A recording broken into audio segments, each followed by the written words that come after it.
ಶ್ರೀ ಗುರು ರಾಘವೇಂದ್ರಾಯ ನಮಃ. ಎಲ್ಲರಿಗೂ ನನ್ನ ನಮಸ್ಕಾರಗಳನ್ನ ತಿಳಿಸ್ತಾ, ಇವತ್ತು ಅಂಗಾರಕ ಸಂಕಷ್ಟಹರ ಚತುರ್ಥಿ ಇರೋದ್ರಿಂದ ಸಂಕಷ್ಟಹರ ಚತುರ್ಥಿ ವ್ರತಕಥೆ ಬಗ್ಗೆ ತಿಳಿಸ್ಕೊಡೋದ್ರ ಜೊತೆಗೆ ಅಂಗಾರಕ ಸಂಕಷ್ಟಹರ ಚತುರ್ಥಿ ಅಂತ ನಾವು ಯಾಕೆ ಸಂಕಷ್ಟಹರ ಚತುರ್ಥಿ ಮಂಗಳವಾರ ಬಿದ್ದಾಗ ಆಚರಣೆ ಮಾಡ್ತೀವಿ ಅನ್ನೋ ಒಂದು ಕಥೆನೂ ಕೂಡ ಈ ವಿಡಿಯೋ ಮುಖಾಂತರ ತಿಳಿಸ್ಕೊಡ್ತೀನಿ. ಒಂದು ಕಾಲದಲ್ಲಿ ಮಹರ್ಷಿಗಳಲ್ಲೇ ಪ್ರಸಿದ್ಧರಾದಂತಹ ಭಾರದ್ವಾಜ ಮಹರ್ಷಿಗಳು ತಪಸ್ಸಿನಲ್ಲಿ ನಿರಂತರಾಗಿರ್ತಾರೆ. ಅವರ ತಪಸ್ಸಿನ ಪ್ರಭಾವದಿಂದ, ಭೂಮಾತೆಯ ಆಶೀರ್ವಾದದಿಂದ ಒಂದು ದಿವ್ಯ ಬಾಲಕ ಜನ್ಮನ ಪಡಿತಾನೆ. ಆ ಬಾಲಕನಿಗೆ ಅಂಗಾರಕ ಅಂತ ಹೇಳಿ ಹೆಸರಿಡಲಾಗಿರುತ್ತೆ. ಈ ಅಂಗಾರಕ ಅನ್ನೋ ಬಾಲಕ ಬಾಲ್ಯದಿಂದಲೇ ಪರಮ ಭಕ್ತನಾಗಿರ್ತಾನೆ ದೇವ್ರಿಗೆ. ಜೊತೆಗೆ ಗಣಪತಿ ಮೇಲೆ ಅಪಾರವಾದಂತಹ ಭಕ್ತಿನ ಇಟ್ಕೊಂಡಿರ್ತಾನೆ.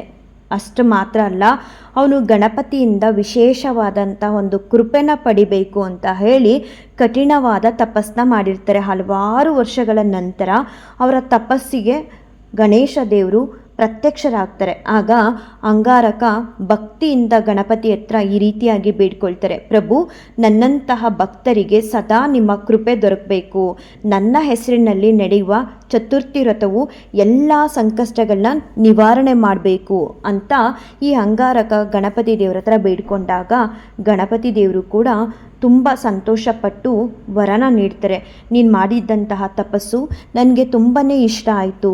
ಹಾಗಾಗಿ ಮುಂದಿನ ದಿನಗಳಲ್ಲಿ ಮಂಗಳವಾರದಂದು ಬರುವ ಸಂಕಷ್ಟಹರ ಚತುರ್ಥಿಯನ್ನು ಅಂಗಾರಕ ಸಂಕಷ್ಟಹರ ಚತುರ್ಥಿ ಅಂತಲೇ ಹೇಳಿ ಆಚರಣೆ ಮಾಡಲಾಗುತ್ತದೆ.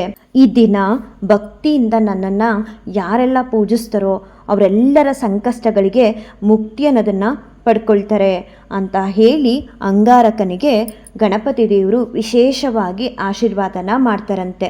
ಅಂದಿನಿಂದ ಈ ವ್ರತನ ಅತ್ಯಂತ ಪವಿತ್ರವಾಗಿ ಆಚರಿಸಲಾಗುತ್ತೆ. ಹಾಗಾಗಿ ಮಂಗಳವಾರ ಸಂಕಷ್ಟಹರ ಚತುರ್ಥಿ ಬಂದರೆ ಈ ಮಂಗಳವಾರ ಬರುವಂತಹ ಸಂಕಷ್ಟಹರ ಚತುರ್ಥಿನ ನಾವು ಅಂಗಾರಕ ಸಂಕಷ್ಟಹರ ಚತುರ್ಥಿ ಅಂತ ಹೇಳ್ತೀವಿ. ಇವಾಗ ಸಂಕಷ್ಟಹರ ಚತುರ್ಥಿ ವ್ರತಕಥೆ ಬಗ್ಗೆ ತಿಳಿಸ್ತೀನಿ. ಸ್ಕಂದರ ಬಳಿ ಒಮ್ಮೆ ಋಷಿಮುನಿಗಳೆಲ್ಲ ಹೋಗ್ಬಿಟ್ಟು ಕೇಳ್ತಾರಂತೆ, ಸ್ವಾಮಿ, ಈ ಜನಗಳ ರೋಗ, ಶೋಕ, ದುಃಖ, ಸಂಕಷ್ಟಗಳು ಅಂತ ಏನಿದೆ ಅದೆಲ್ಲವೂ ಕೂಡ ದೂರ ಆಗಬೇಕು ಅಂತ ಅಂದರೆ ಯಾವುದಾದ್ರೂ ಒಂದು ಉತ್ತಮೋತ್ತಮವಾದಂತಹ ವ್ರತಕಥೆನ ನಮಗೆ ತಿಳಿಸ್ಕೊಡಿ ಅಂತ ಕೇಳಿದಾಗ ಸ್ಕಂದರು ಮುಗುಳ್ನಕ್ಕಿ ಈ ರೀತಿಯಾಗಿ ಹೇಳ್ತಾರಂತೆ, ಇಂದು ನಿಮಗೆ ನಾನು ಮಹಾಪುಣ್ಯಪ್ರಧಾನವಾದ ಹಾಗೂ ಸಕಲ ಕಷ್ಟಗಳನ್ನು ದೂರ ಮಾಡುವ ಸಂಕಷ್ಟಹರ ಚತುರ್ಥಿ ವ್ರತಕಥೆ ಬಗ್ಗೆ ತಿಳಿಸಿ ಹೇಳ್ತೀನಿ.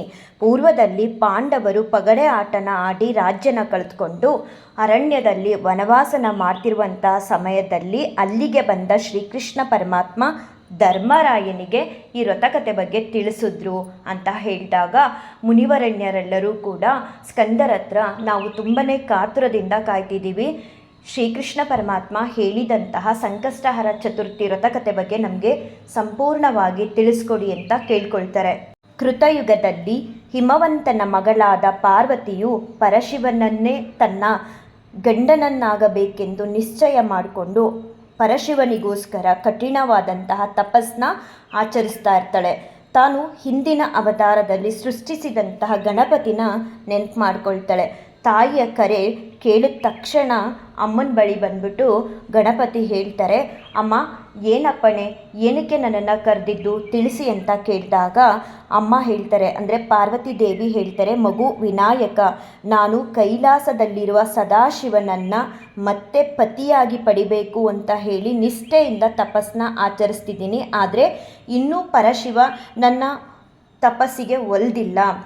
ಆದರೆ ಇತ್ತೀಚೆಗೆ ಬಂದಂತಹ ನಾರದ ಮುನಿಗಳು ಹೇಳಿದ್ರು, ನೀನು ಯಾವುದಾದರೊಂದು ವ್ರತನ ಆಚರಿಸಿದರೆ ನಿನ್ನ ಇಷ್ಟಾರ್ಥಗಳು ಈಡೇರುತ್ತದೆ ಅಂತ ಹೇಳಿದ್ರು. ಆದರೆ ಅದು ಯಾವ ವ್ರತ ಎಂದು ನನಗೆ ಹೇಳಲಿಲ್ಲ. ದೇವತೆಗಳಿಂದ, ಮಾನವರಿಂದ, ರಾಕ್ಷಸರಿಂದ ಪ್ರಥಮ ಪೂಜೆಯನ್ನು ಪಡೆಯುತ್ತಿರುವ ತ್ರಿಕಾಲ ಜ್ಞಾನಿಯಾದ ನೀನು ಇಂದು ಅದು ಯಾವ ವ್ರತ, ಅದನ್ನು ಹೇಗೆ ಆಚರಣೆ ಮಾಡಬೇಕು ಎಂಬುದನ್ನೆಲ್ಲ ತಿಳಿಸ್ಕೊಡು, ತಿಳಿಸಿ ಪುಣ್ಯ ಕಟ್ಕೋ ಅಂತ ಹೇಳಿ ತನ್ನ ಮಗನ್ನ ಕೇಳ್ಕೊಂಡಾಗ ಅದಕ್ಕೆ ಗಜಾನನ, ಅಮ್ಮ, ನಿನ್ನ ಕಷ್ಟಗಳು ದೂರ ಆಗಬೇಕು ಅಂತ ಅಂದರೆ ನೀನು ಸಂಕಷ್ಟಹರ ಚತುರ್ಥಿ ವ್ರತನ ಆಚರಿಸು. ಶ್ರಾವಣ ಮಾಸದ ಕೃಷ್ಣ ಪಕ್ಷದ ಚತುರ್ಥಿ ವ್ರತನ ಆಚರಣೆ ಮಾಡಬೇಕು. ಈ ವ್ರತನ ಆಚರಣೆ ಮಾಡೋದ್ರಿಂದ ವ್ರತೋಪಾಸಕರು ಯಶಸ್ಸು, ಸಂಪತ್ತು, ಅಭಿವೃದ್ಧಿಗಳನ್ನ ಹೊಂದ್ತಾರೆ. ಆ ದಿನ ಅರುಣೋದಯಕ್ಕೂ ಮುನ್ನ ಸ್ನಾನ, ಸಂಧ್ಯಾವಂದನೆ ಮೊದಲಾದ ನಿತ್ಯ ಕರ್ಮಗಳನ್ನ ಮಾಡಿ ಸಾಯಂಕಾಲ ಚಂದ್ರೋದಯದವರೆಗೂ ಉಪವಾಸದಲ್ಲಿರಬೇಕು. ಸಂಕಷ್ಟಹರ ಚತುರ್ಥಿ ವ್ರತದಂದು ಗಣಪತಿನ ಅಂದರೆ ನನ್ನನ್ನು ನಿಷ್ಠೆಯಿಂದ ಕ್ರಮಬದ್ಧವಾಗಿ ಪೂಜಿಸಿ ನಂತರ ಉಪ್ಪಿಲ್ಲದ ಮೊಸರು ಅಥವಾ ನೈವೇದ್ಯಕ್ಕಾಗಿ ಮಾಡಿದ ಸಿಹಿ ಮೋದಕವನ್ನು ಸ್ವೀಕಾರ ಮಾಡಬೇಕು ಅಂತ ಹೇಳಿ ತಿಳಿಸ್ತಾರೆ. ನಂತರ ಪಾರ್ವತಿ ದೇವಿಯು ಕೂಡ ಬಹಳ ಶ್ರದ್ಧಾ ಭಕ್ತಿ ನಿಷ್ಠೆಯಿಂದ ಸಂಕಷ್ಟಹರ ಚತುರ್ಥಿ ವ್ರತಾಚರಣೆನ ಆಚರಣೆ ಮಾಡಿ ತಮ್ಮ ಇಷ್ಟಾರ್ಥಗಳನ್ನ ಪಡೆದುಕೊಂಡ್ರು ಅಂತ ಹೇಳಿ ಸ್ಕಂದರು ಮುನಿವರೇಣ್ಯರಿಗೆ ಈ ವ್ರತಕತೆ ಬಗ್ಗೆ ತಿಳಿಸೋದ್ರ ಜೊತೆಗೆ ಶ್ರೀಕೃಷ್ಣ ಪರಮಾತ್ಮ ಧರ್ಮರಾಯರಿಗೆ ಹೇಳ್ತಾರೆ, ಮನೇಲಿ ಚಿನ್ನದ್ದು ಇಲ್ಲ ಬೆಳ್ಳಿದು ತಾಮ್ರದ್ದು ಅಥವಾ ಯಾವುದೂ ಇಲ್ಲ ಅಂತ ಅಂದರೆ ಮೃತ್ತಿಕೆಯಿಂದನಾದರೂ ಸರಿ ಗಣಪತಿ ಮೂರ್ತಿನ ಮಾಡಿ ಆ ಮೂರ್ತಿಯನ್ನು ನೀರು ತುಂಬಿದ ಕಳಸದ ಮೇಲೆ ವಸ್ತ್ರದಿಂದ ಅಲಂಕರಿಸಿ ಸ್ಥಾಪಿಸಬೇಕು. ಕಳಶವನ್ನು ಅಷ್ಟದಳ, ಪದ್ಮ, ಸ್ವಸ್ತಿಕ ಚಿಹ್ನೆಗಳಿಂದ ಅಲಂಕೃತವಾದ ಸ್ಥಳದಲ್ಲಿಟ್ಟು ಗಂಧ, ಪುಷ್ಪ, ಅಕ್ಷತೆಗಳಿಂದ ಪೂಜಿಸಬೇಕು ಯಥಾಶಕ್ತಿ. ಈ ಪ್ರಕಾರ ಪ್ರತಿ ತಿಂಗಳು ವ್ರತವನ್ನು ಸಾಂಗವಾಗಿ ಆಚರಣೆ ಮಾಡಿದರೆ ಉನ್ನತವಾದಂತಹ ಫಲಗಳು ಸಿದ್ಧಿಸುತ್ತದೆ ಅಂತ ಹೇಳಿ ಶ್ರೀಕೃಷ್ಣ ಪರಮಾತ್ಮ ಧರ್ಮರಾಯನಿಗೆ ತಿಳಿಸ್ತಾರೆ. ಇವತ್ತು ಸಂಕಷ್ಟಹರ ಚತುರ್ಥಿನ ಯಾರೆಲ್ಲ ಉಪವಾಸದಲ್ಲಿ ಇಟ್ಕೊಂಡು ಆಚರಣೆ ಮಾಡ್ತಿದ್ದೀರಾ ಅಂಥವರು ಈ ವ್ರತಕಥೆನ ಕೇಳಿ. ಆಚರಣೆ ಮಾಡದೇ ಇರೋರು ಕೂಡ ಈ ವ್ರತಕಥೆನ ಕೇಳೋದ್ರಿಂದ ಗಣಪತಿಯ ಅನುಗ್ರಹ ಆಶೀರ್ವಾದನ ಪಡ್ಕೋಬಹುದು. ಮತ್ತು ಆಚರಣೆ ಮಾಡ್ತಿರೋರು ಕೂಡ ಇವಾಗ ಹೇಳುವಂತಹ ಗಣಪತಿಯ 21 ನಾಮಾವಳಿಗಳನ್ನ ಹೇಳ್ಕೋಬೇಕು.